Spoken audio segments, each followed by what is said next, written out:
안녕하세요 여러분, 이상학입니다. 요즘 뉴스 보면 참 별일이 많죠. 전쟁, 기후변화, 경제위기, 인플레이션, 이런 위기들 너무 익숙해질 정도예요. 그런데 이런 위기 속에서도 다 같이 버티고 도와가며 살아가는 힘이 있다는 거 아시나요? 바로 오늘 주제, 지속가능한 경제, 그리고 그 중심에 있는 사회적 경제 이야기입니다.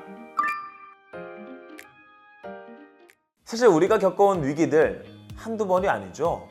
1997년 외환위기, 2008년 세계경제 대공황, 최근에는 코로나19까지. 근데 이럴 때마다 사람들이 함께 모여서 위기를 버티는 힘, 그게 바로 사회적 경제의 기본 원리예요. 예를 들어 IMF 때 협동조합들이 지역 상권을 지켰고, 코로나 시기에는 사회적 기업들이 마스크, 도시락 지원 같은 돌봄 활동에 앞장섰죠. 위기의 순간마다 함께 극복하고자 하는 따뜻한 경제, 그게 바로 사회적 경제의 진짜 힘입니다. 근데 사회적 경제가 단지 착하고 좋은 걸 넘어서 계속 진화하고 있다는 거 아시나요? 요즘 사회 문제는 되게 다양하고 복잡하잖아요. 기후변화, 노동환경, 1인 가구 증가, 이런 시대적 변화에 맞춰 사회적 경제도 끊임없이 적응하고 있어요.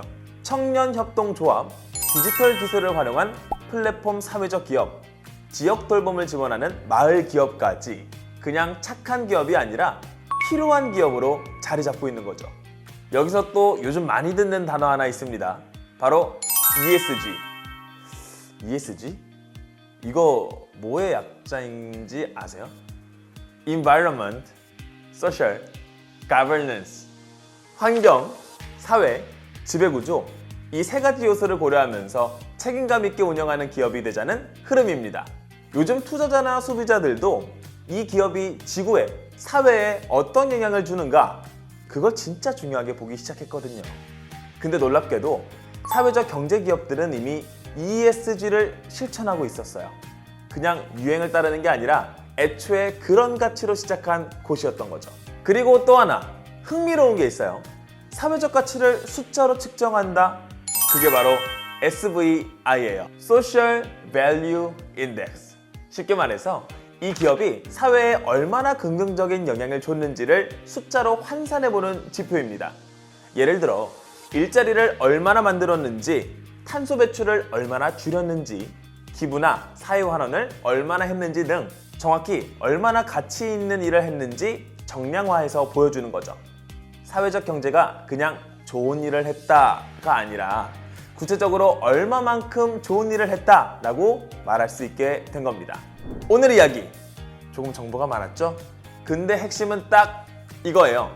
사회적 경제는 위기 상황에서 함께 살아갈 힘을 보여주는 경제다. ESG, SVI 같은 흐름도 사실은 사회적 경제의 철학이 확장된 형태이고요. 결국 지속 가능한 미래를 위해 꼭 필요한 경제 모델이라는 겁니다. 이제 사회적 경제라는 말이 점점 진지하게 들리지 않으세요? 그냥 따뜻한 마음이 아니라 진짜 현실을 바꾸는 구조와 원칙이 있다.